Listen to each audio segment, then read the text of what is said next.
I was a script writer and I came in contact with a number of architects. And when I kind of really asked them and understood through them what architecture was, I realized that it was very close to script writing. An architect is not only devising forms, but also organizing the sequence in which certain things happen inside a building.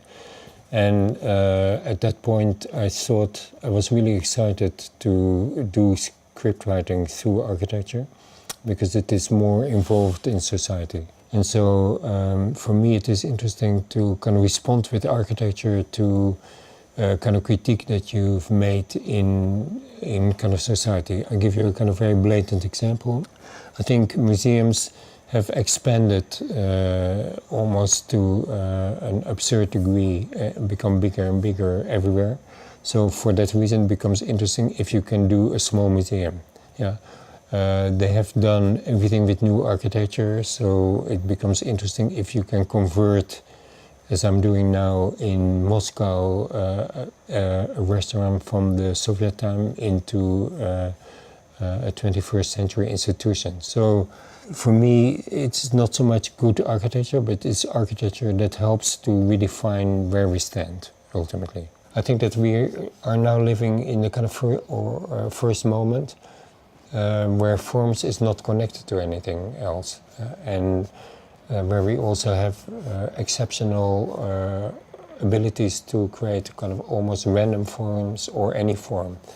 So we are in a kind of moment of extreme preoccupation with form, but form on its own terms and for its own sake, rather than form as an expression of. And I think that's both a very exciting and very alarming kind of moment, because I don't think we can, collectively in the end sustain an environment of total randomness. I think we need some kind of relationship between form and other values. So I'm, for instance, kind of working on the National Library in Qatar. It's a very sober building with very sober colors, but I'm now kind of thinking about light simply to create some accents in this, in a very large space that are simply lighting effects of color. Maybe as a kind of coding to understand the building or in other reasons.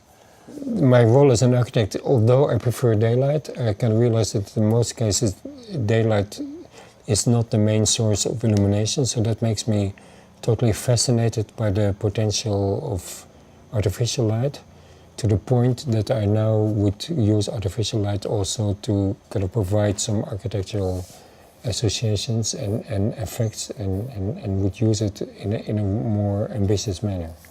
The more you can kind of combine intelligence from different domains, the better it works. So in that sense, but typically I would say that the best light would emerge from a kind of collaboration that happens before, rather than kind of choose from a catalog of what is already there.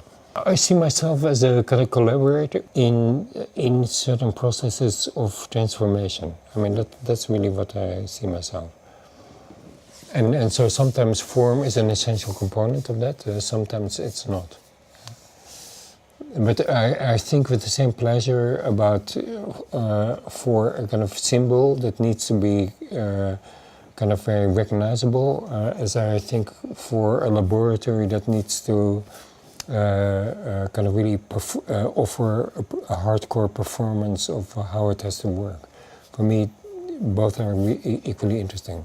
And I also like a kind of camouflage where I totally withdraw in the envelope that is defined either by history or by an earlier architect, and kind of infiltrate that and see what I can do with it. So, but because in all three conditions I can pursue my real interest, and my real interest is kind of redefining things.